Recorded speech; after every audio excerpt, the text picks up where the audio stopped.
Here's a quick tip to change the color of your frame without removing it from the wall. So we are basically going to change to this gold color from this ashy bronze color that used to be on here.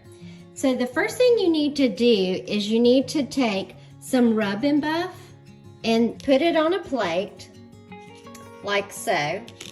Then you'll take a paintbrush, and this is just an artist brush, and you dab into it, get you a decent amount on the brush.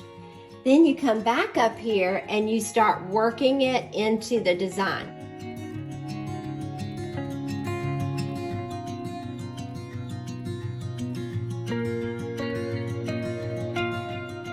That's all you do. You just let it dry, and then once it's done, you never even had to pull it off the wall.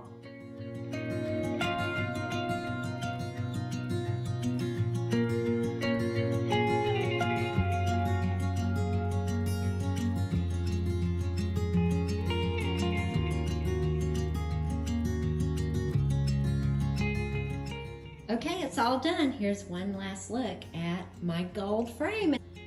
Isn't that amazing? I love doing projects that are super easy, and it took me like 15 minutes to do this. The rub and buff is a nice thick paint, so it doesn't like drip or mess up. I hope you've enjoyed this DIY. Please subscribe or ring the bell so you don't miss out on more home decor DIY tips, and give us a thumbs up if you found this video helpful. I hope you're having a great day, and we'll see you soon.